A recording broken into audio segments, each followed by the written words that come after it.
Play a game! Geranium. Or Geranium 90 in some places, because Geranium's taken by somebody who's more awesome on the internet than me. Um, so my partner and I have this fun idea, and right now we're just testing. This is a test video. Basically, we're attempting to see if my laptop can survive any of the strenuous work it takes to record audio as well as record my screen and not overheat and die. The laptop itself will probably be okay. I've just got a power cable issue wherein within like 5 minutes of my laptop doing anything more strenuous than, working on schoolwork, it's like nuclear hot. Like don't touch it kind of hot. Anyway, so we're gonna play a game that pretty much has not zero graphics, but not a lot of graphics. If you haven't played this game, it's really fantastic and really fun. I haven't gotten very far in it, but I enjoy it. So the first little bit, I'll probably just play through without some of the trial and error because I've been through it and I'm frankly annoyed with it. Uh, but it'll be fun. So the game is Hitchhiker's Guide to the Galaxy. If you just type into any web browser Hitchhiker's Guide to the Galaxy game, it'll bring you to the BBC website and then you can play the game. And this is the first screen that you get on the game saying, please press this button. So you obviously press it. And then you're brought to this beautiful screen. I'm trying to decide whether I just want to read all of this to you or let it be what it's going to be, but I'm going to, unfortunately, because I know what to do, it'll just be too fast, I think. So, I'm just gonna go. So, The Hitchhiker's Guide to the Galaxy, Infocom Interactive Fiction, a science fiction story, copyright 1984 by Infocom Incorporated, all rights reserved, released 5/9, serial number 851108. You wake up. The room is spinning very gently round your head, or at least it would be if you could see it, which you can't. It is pitch black. So this is a text-based game. It runs a bit on some of those normal north, south, east, west, but you get this nice little picture in the side, and I'll show you some other neat stuff about it. So, it is pitch black, turn on the light. Good start to the day. Pity it's going to be the worst one of your life. The light is now on. Bedroom. In the bed. The bedroom is a mess. It is a small bedroom with a faded carpet and old wallpaper.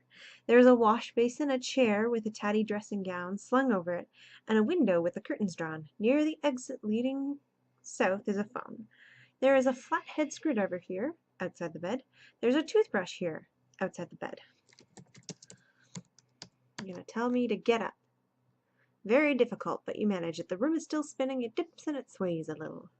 So the I beg your pardon happens if you just hit enter randomly. So I'm going to tell it to pick up the robe. Or I'm going to tell my character. So your character is actually, spoilers, all the spoilers, Arthur Dent. I would assume. Does it ever actually tell you? I think it does in the first little bit.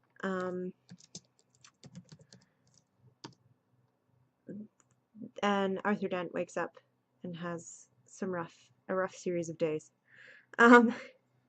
So pick up robe. I think it can also be called gown and a couple of other things. Luckily, this is large enough for you to get a hold of. You notice something in the pocket. I'm not sure if anyone else uses anything else to say get the pockets open when I say open pocket. Oh, it's hard to open or close the pockets unless you're wearing the gown. You're now wearing the gown. Open.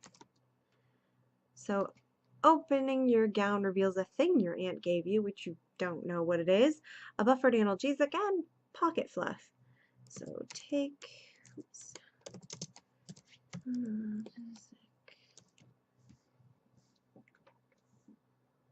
What am I going back to?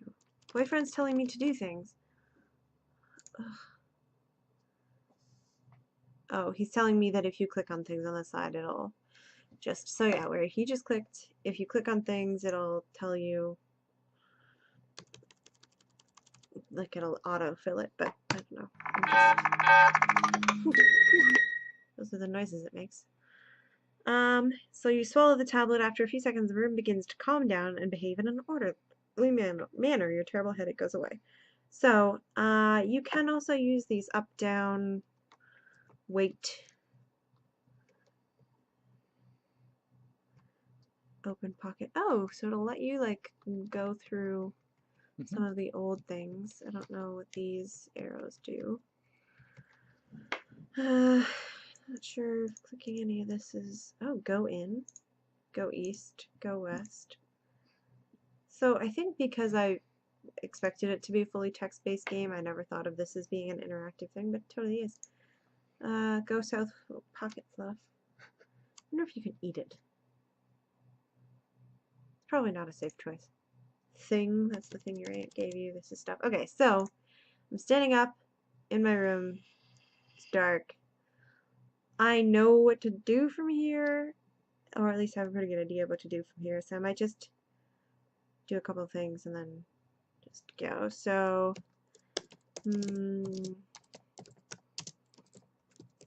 pick up the screwdriver. What do you mean you don't know the word screw? Get annoyed when it does that, because I think there's enough intelligence here for to figure it shit out. But in text, oh fuck's sake.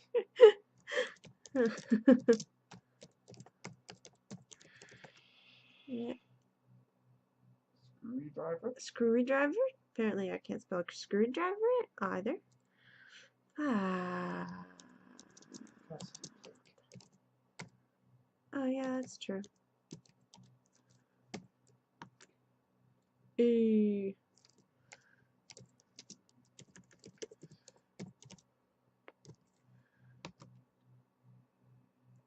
So, pick up screwdriver, take toothbrush. As you pick up the toothbrush, a tree outside the window collapses. There's no causal relationship between these two events. So I'm just gonna open the curtain, even though it's not actually necessary at this point. As you part your curtains, you see that it is a bright morning. The sun is shining, the birds are singing, the meadows are blooming, and a large yellow bulldozer is advancing on your home. So I'm going to leave the room I'm in, because I think that's a safe thing to do. You rush down the stairs in a panic. Front porch. This is the enclosed front porch of your home. Your front garden lies to the south, and you can re-enter your home to the north. On the doormat is a pile of junk mail.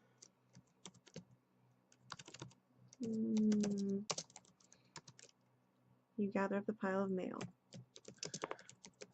Exit house. Front of the house. You can enter your home to the north. A path leads around it to the northeast and northwest, and a country lane is visible to the south.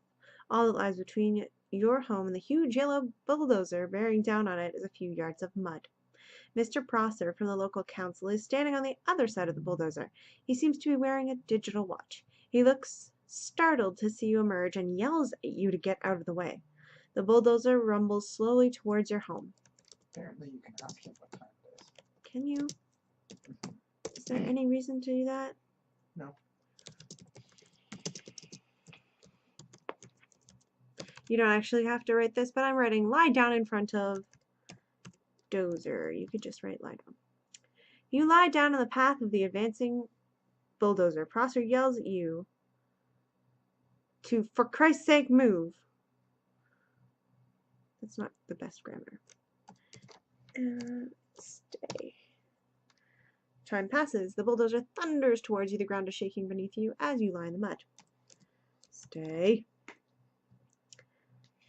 Time passes. The noise of the giant bulldozer is now so violently loud that you can't even hear Prosser yelling to warn you that you will be killed if you don't get the hell out of the way. You just see him gesticulating wildly. Stay.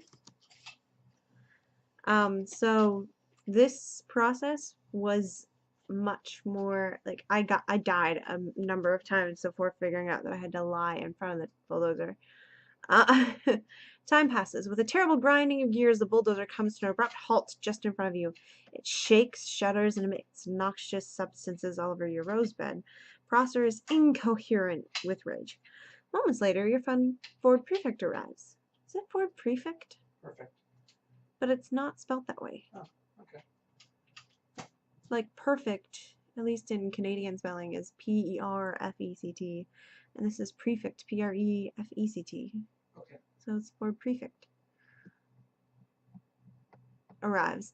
He asks, he hardly seems to notice your predicament, but keeps glancing nervously at the sky. He says, "Hello, Arthur," takes a towel from his battered leather satchel and offers it to you. This, oh, this also took a little bit of, figuring, because if you take the towel, you die. Time passes. Ford glances uncomfortably at the sky. He offers you the towel again. Stay. Time passes. Ford seems oblivious to your troubles, so you ask, "Ford, what about my home?"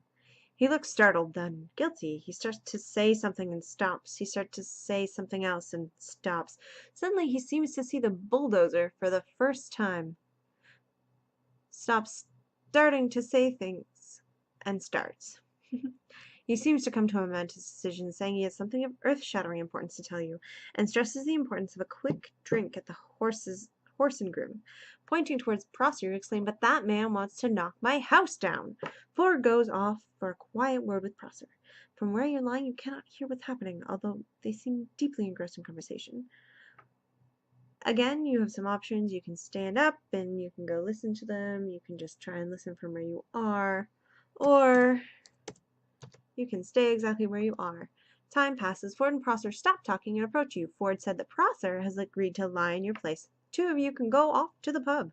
Reluctantly, Prosser steps forward and lies down in front of the bulldozer, and you stand up.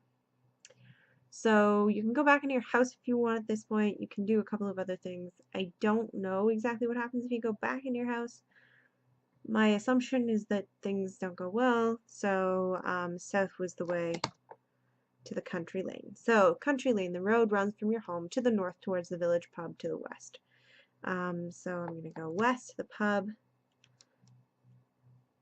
The pub is pleasant and cheerful and full of pleasant and cheerful people who don't know they've got about 12 minutes to live and are therefore having a spot of lunch. Some music is playing on an old jukebox. The exit is east.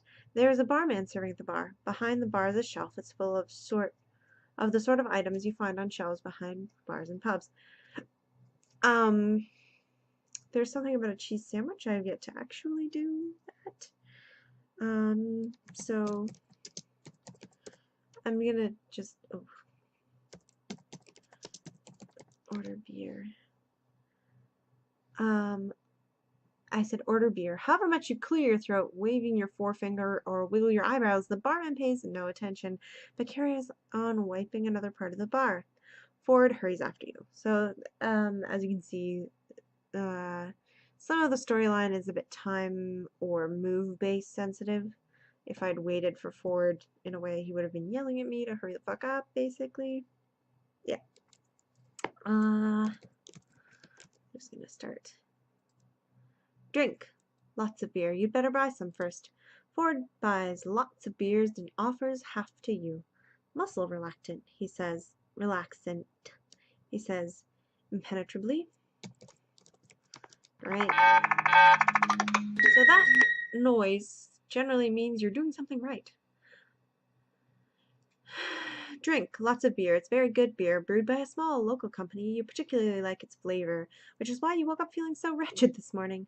You were at somebody's birthday party here in the pub last night. You begin to relax and enjoy yourself, so when Ford mentions that he's from a small planet in the vicinity of Betelgeuse, not from Guildford, as he usually claims, you take it in your stride and say, "Oh yes, which part?" Because that sounds going to feedback. You don't have to whisper. That sounds going to feedback. Oh, fun times. Oh yes, which part? So you just drink more beer. Drink lots of beer. It is really very pleasant stuff with a very good dry nutty flavor, some light froth on top and a deep color. It is at exactly room temperature. You reflect that the world cannot be all bad when there are such good pleasures in it. Ford mentions that the world is going to end in about 12 minutes.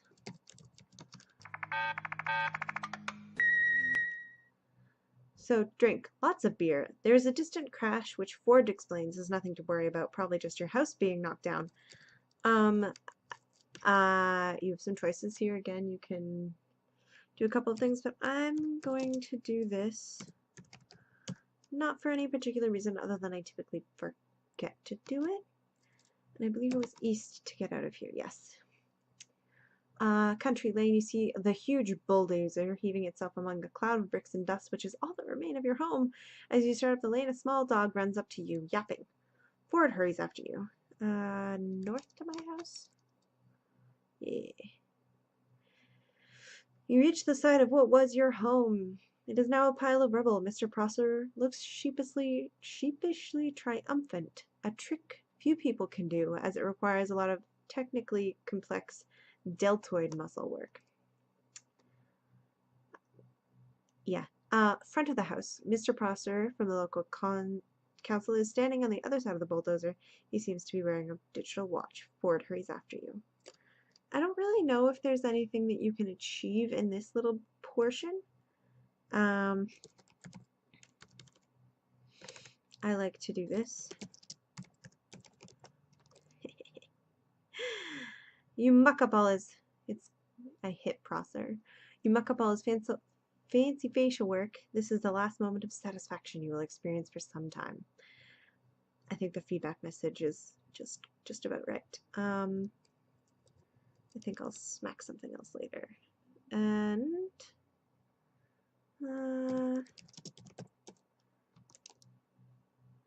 find Ford right in front of you.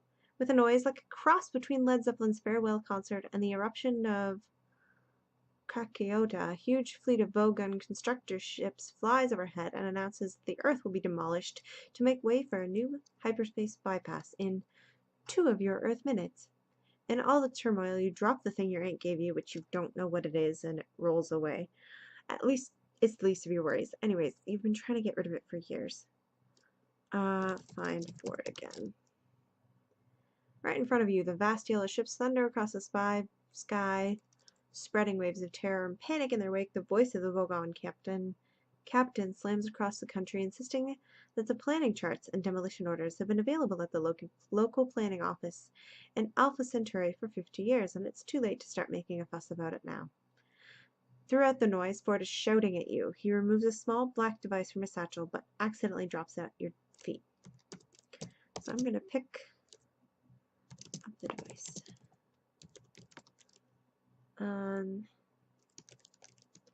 Taken. Fierce gales whip across the land and thunder bangs continuously through the air in the wake of the giant ship.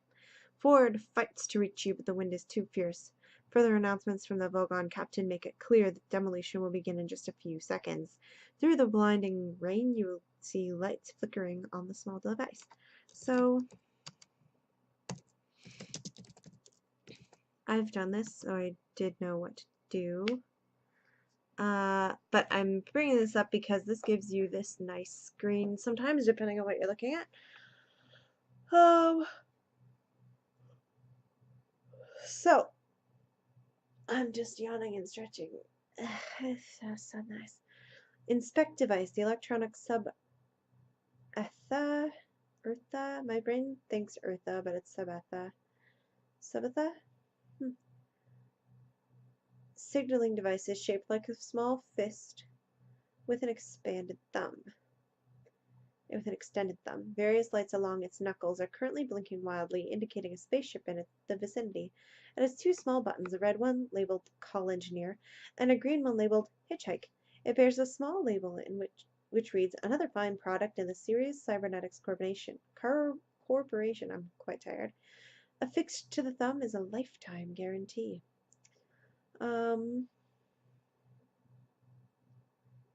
Yeah. I have noticed when you inspect certain things, it says that they have a mass, so I wonder if carrying capacity is kind of a thing in this game. Although carrying a bunch of random things with all you have as pockets doesn't really seem to be a problem. Oh, do I have that already? Oh no, that's the towel. Gotcha. Alright, so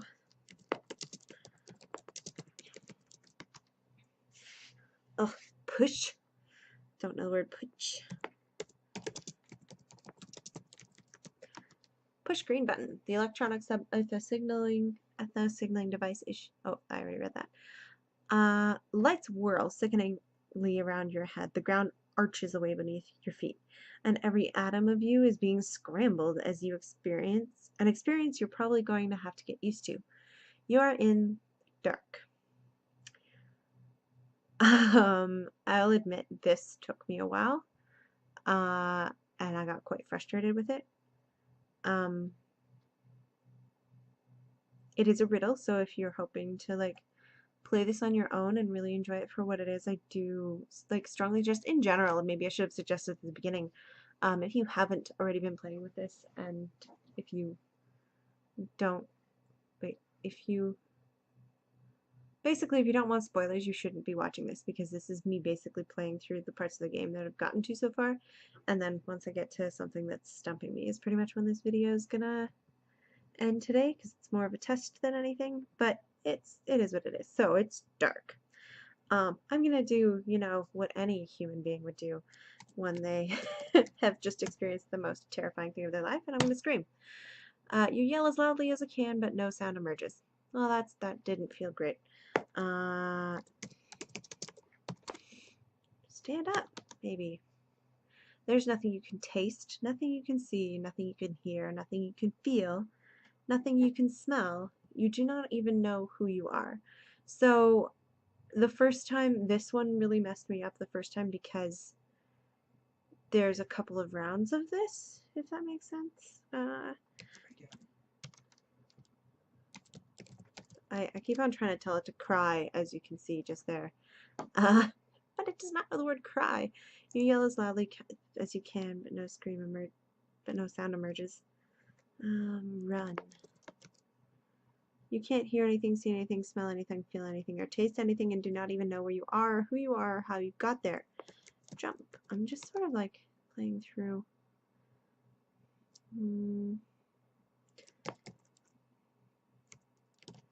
If it understands. No, it doesn't understand that. Duck. Oh no, it probably won't understand that. It knows lie down. Sit.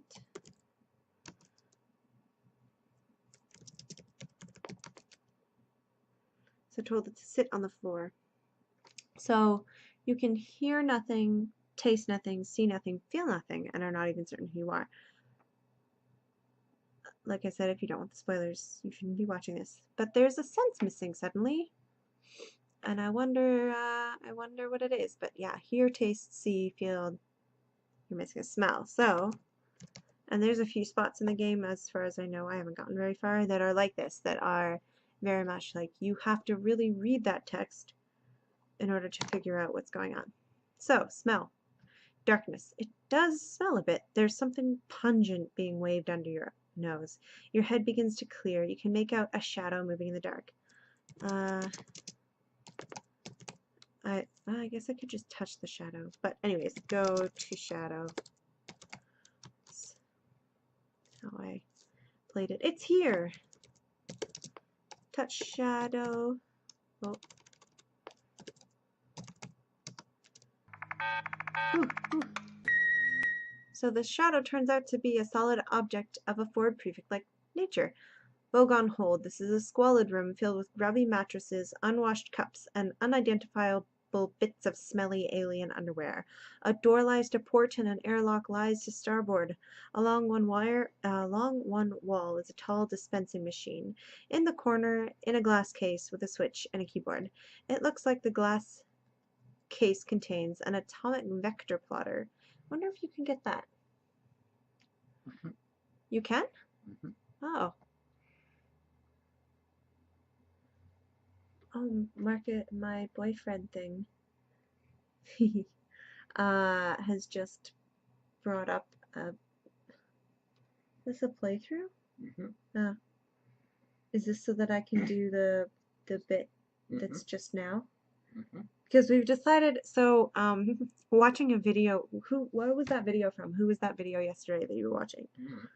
Some Top random video. 10 most puzzles in games ever. Yeah, so the video was just randomly on the internet. Top 10 most, what? Frustrating? Most frustrating. Top 10 most frustrating game puzzles, like, ever?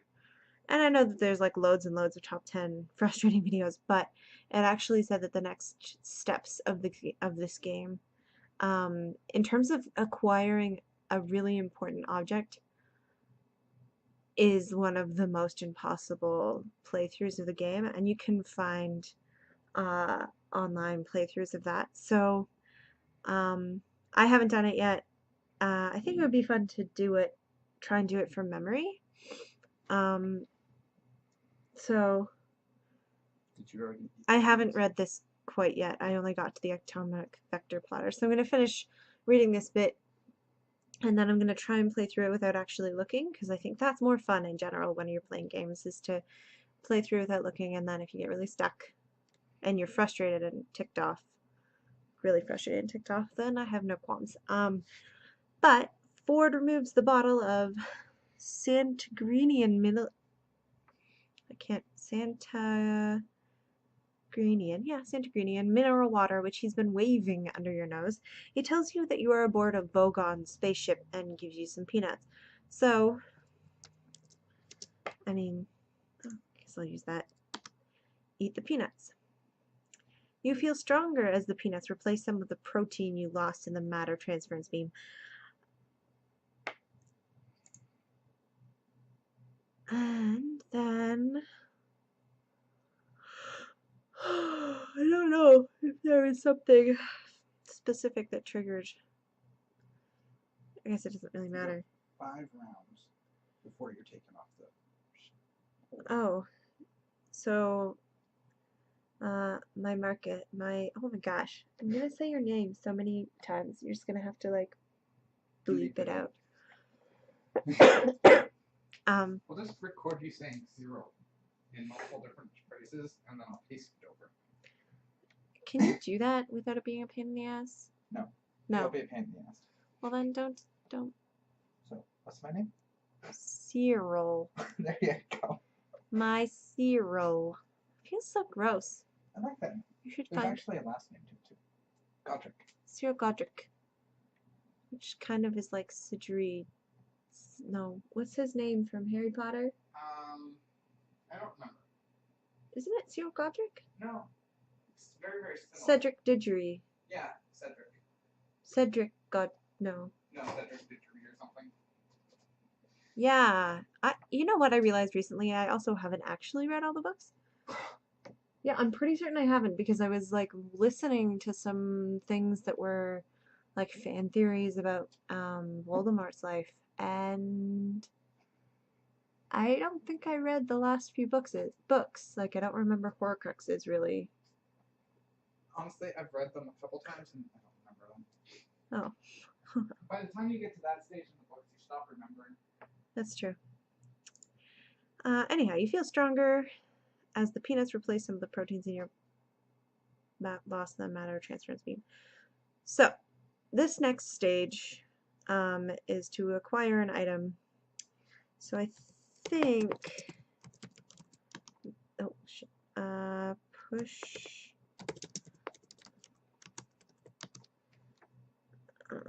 oh, okay, I guess.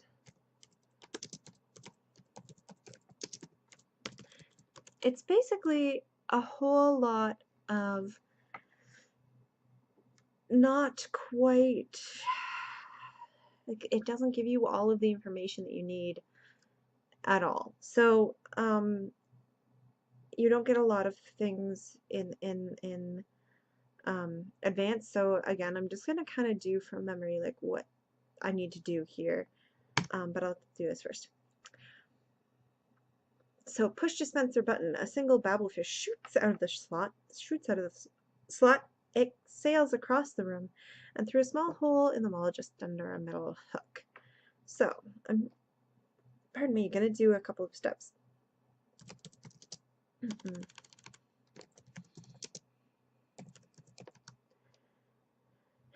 Hang hook. Hang robe on the hook. Covering a tiny hole. Okay. Place. So as I said, I've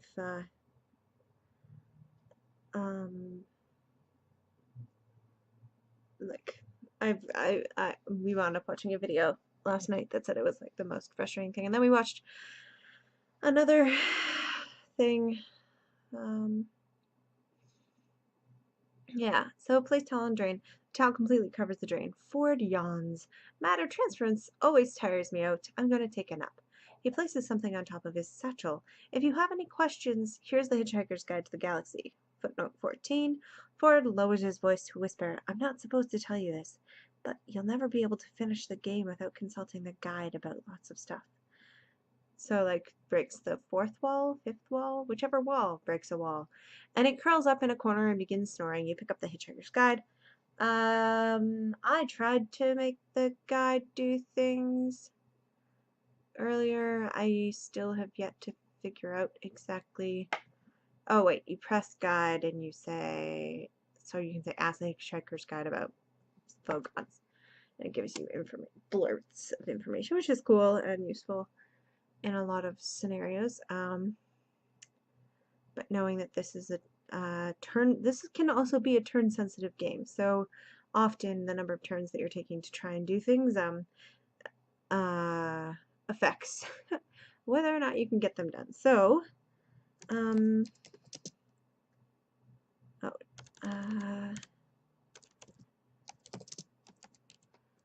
do I spell that? Sat. Gosh. Satchel.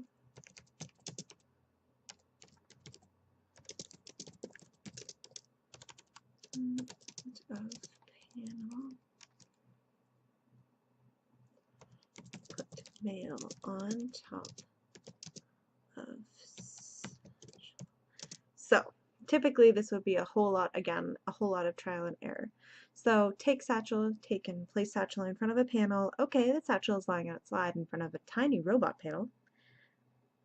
Obviously, you don't know that's there unless you played a few times and tried to get the babblefish out of the slot. Put mail on top of the satchel. Oh, doesn't know the word top. Put mail on. Okay, the loose pile of junk mail is now sitting on the satchel. So I think this was it. Yeah, I think this is it. So because I know that this is supposed to work, it is slightly, actually quite a bit less. Dispensing. Can't type today either. That might be an always thing. I may never be able to type. Push dispensing button. So let's see if this just does what it does. A single babblefish shoots out of the slot. It sails across the room and hits the dressing gown. The fish slides down the sleeve of the gown and falls on the floor, landing on the towel. A split second later, a tiny cleaning robot whizzes across the floor. Ah! Oh no, okay. He had a moment of like, no, the robot has it. A tiny cleaning robot whizzes across the floor, grabs the fish, and continues its breakneck pace towards the tiny robot panel at the base of the wall. The robot plows into the satchel, sending the babblefish flying through the air in a graceful arc, surrounded by a cloud of junk mail. Another robot flies in and begins madly collecting the cluttered plume of mail.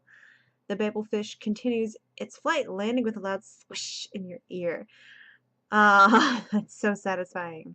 Um, I didn't really, like, I knew that this needed to happen at this stage in the game.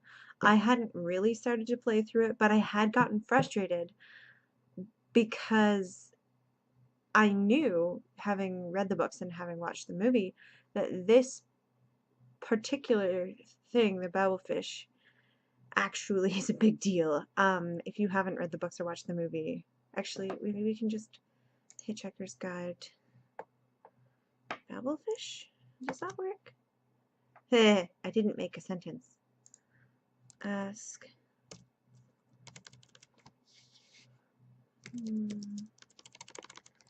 Ask the Hitchhiker's Guide.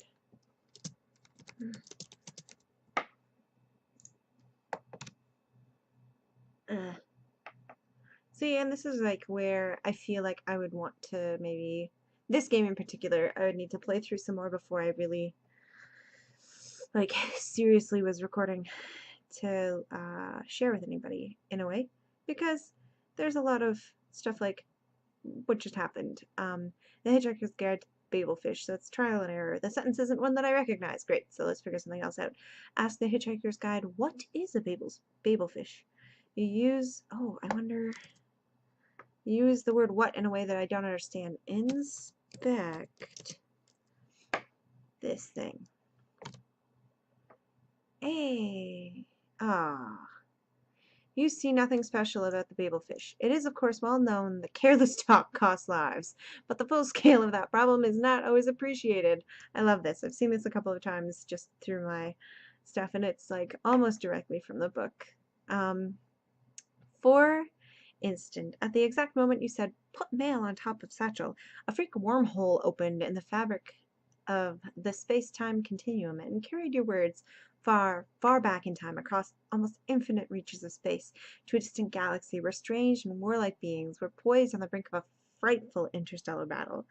The two opposing leaders were meeting for the last time. A dreadful silence fell across the conference table as the commander of the Volhergs resplendent in his black jeweled battle shorts, gazed lovely at the gurgulent leader squatting opposite to him in a cloud of green, sweet-smelling steam.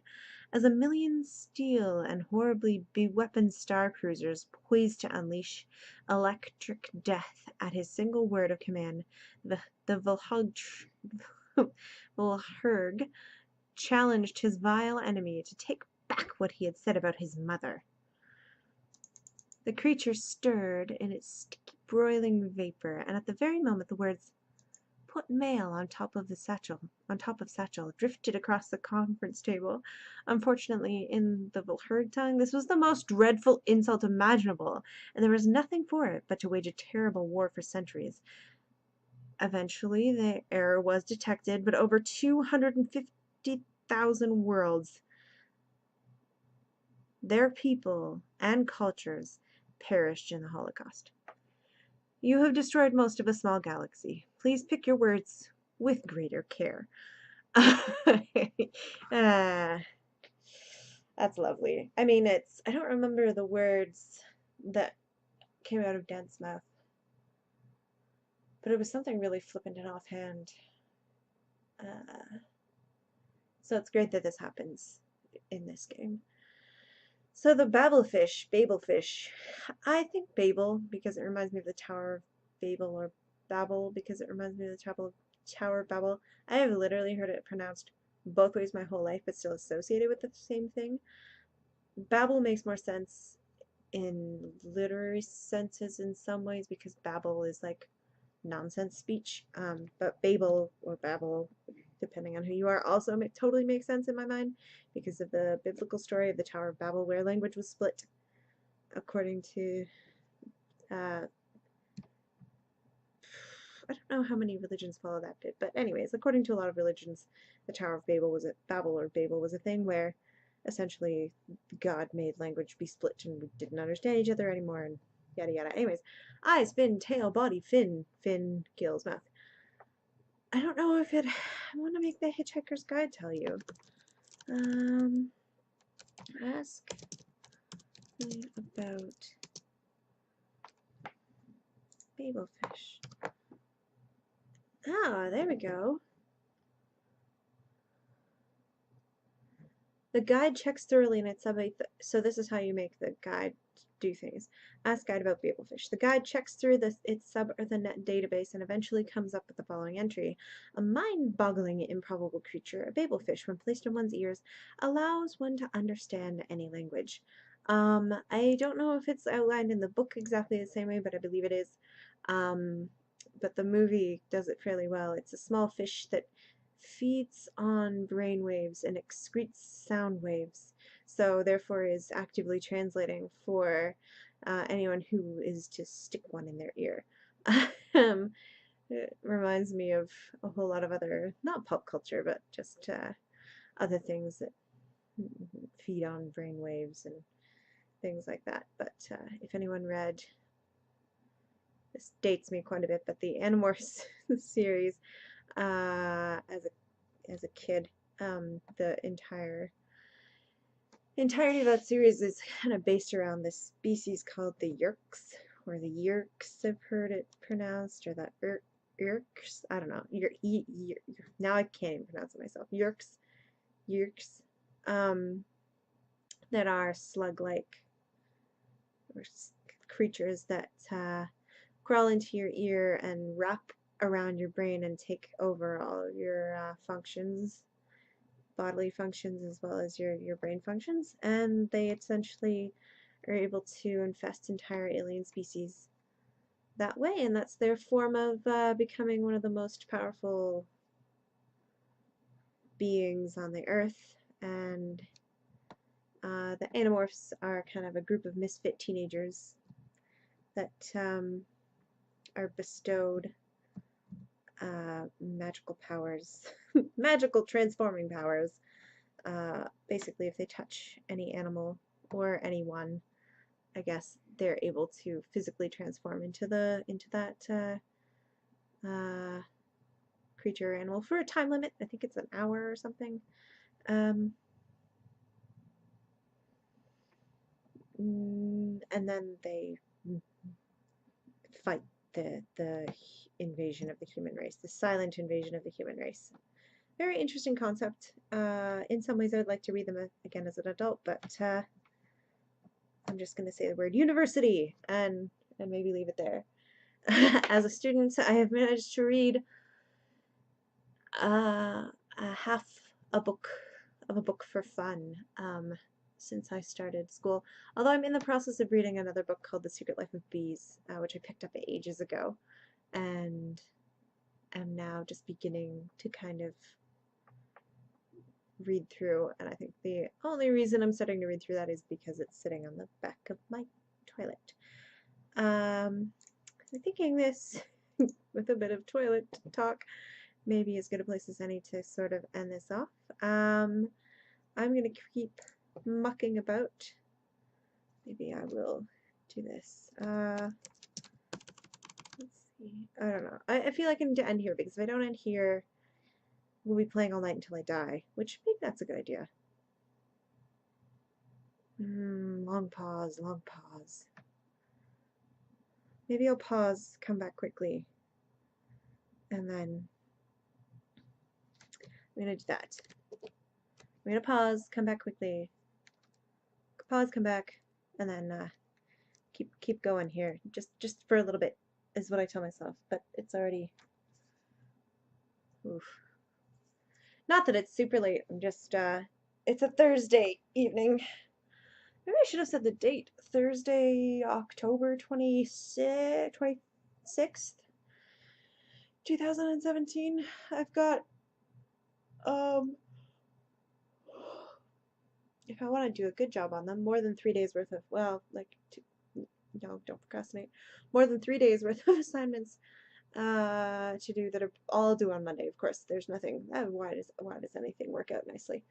Anyways, this was a good test to see if this is something fun that my partner and I will want to do together, or that maybe I want to do on my own. Not that this was an especially exciting game to chat anybody about, really. I don't know. I don't know. I just want to keep playing. That's the issue. That's the issue, right? Okay, I'm gonna pause. I'm gonna come back, and we're gonna set a timer, and the timer's gonna go off, and then I'm gonna go do homework. Says every procrastinator ever. Okay, I'll be right back. So here's hoping that that paused and came back properly. I mean, I guess I should have said, "Oh, we're back! Yay, we're back!" And now I'm back. Okay, so I have not. Here we're to a point now where I have not actually been. Uh, yeah. I mean, so I mean, we could always cut it off at the last one, do a nice sign off and stuff, or not. Yes, nice sign offs. Now we'll just keep going. A mind-boggling, improbable creature, a babblefish, when placed in one's ears, allows one to understand any language. I don't know. Like that room, the room that we're in right now. There was something about a matter transference box. I'm gonna just bear with me here. I'm gonna scroll up. Uh, take atomic vector plotter. Let's try that. Take.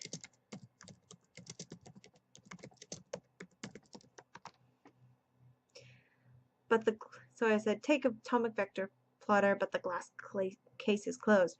An announcement is coming over the ship's intercom. This is the first time I've actually been able to understand this, so this is a little exciting.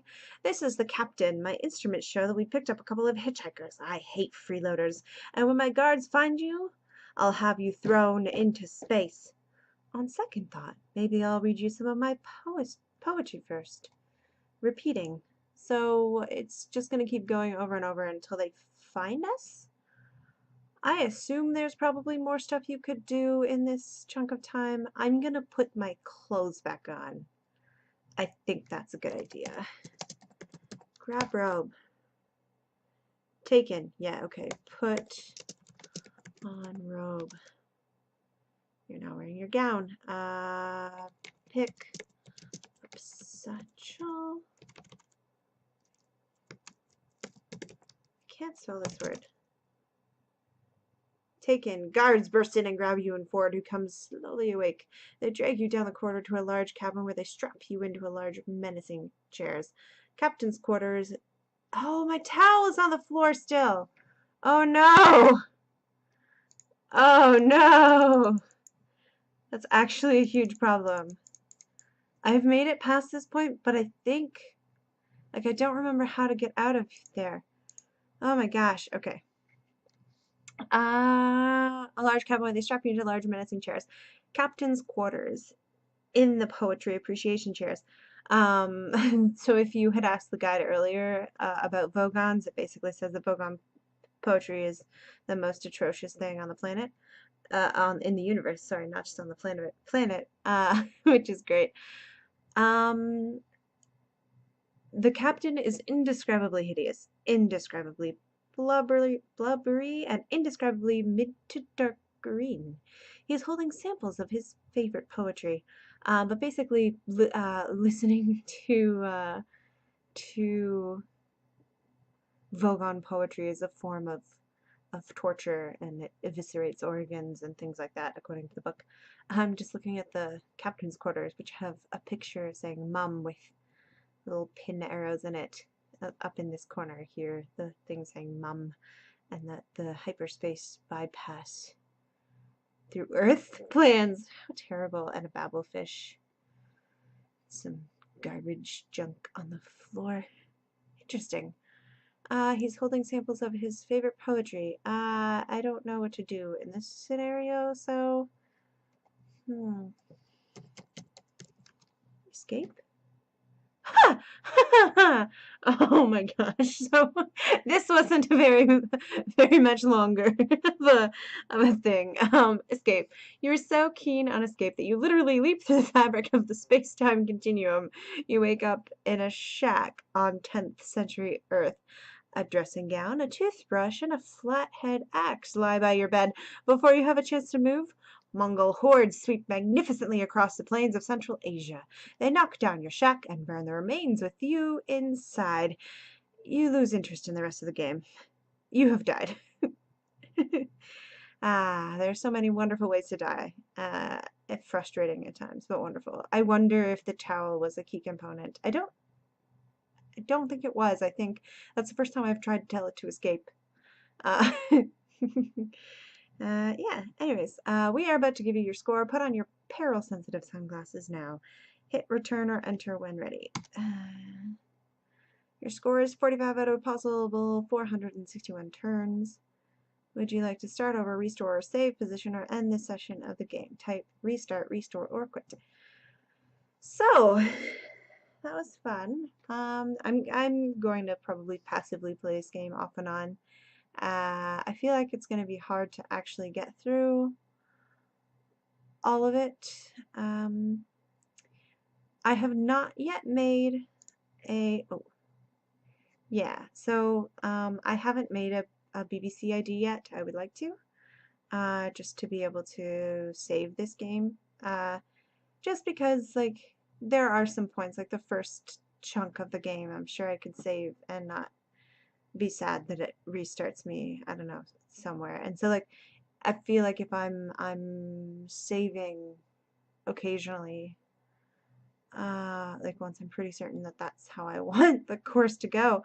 But that's the thing, right? Is that this seems like the type of game that has so many possibilities, so many variables. Like, why would you save? It's just lengthy and time consuming to not to just constantly not save.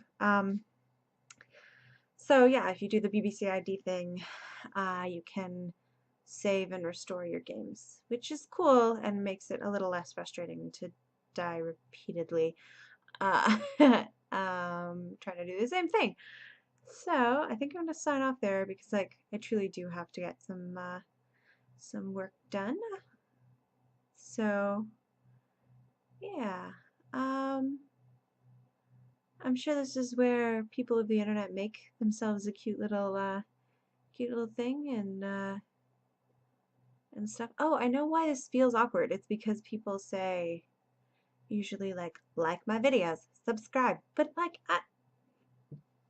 I guess this will go on YouTube, but I guess that's something at some point that I'll probably be saying if I keep doing this. uh, but for now, we're just gonna say I hope everybody has a great evening slash day slash whatever time of the whatever time of any time that you're watching this. Not that there was loads to watch, but listening to this is more like this played more like a podcast. We could probably do this as like a podcast type thing, although I do explain a couple of bits of the game. Anyhow, laptop cable is roasting hot. Don't touch it. Um, that's a thing. So that's probably gonna have to be replaced. Otherwise, machine maybe has handled this well. We'll, I guess, work through what it sounds like in terms of microphone position and things like that, and go from there. Anyways, I'm gonna sign off. I'm Geranium90. Have yourselves a lovely day.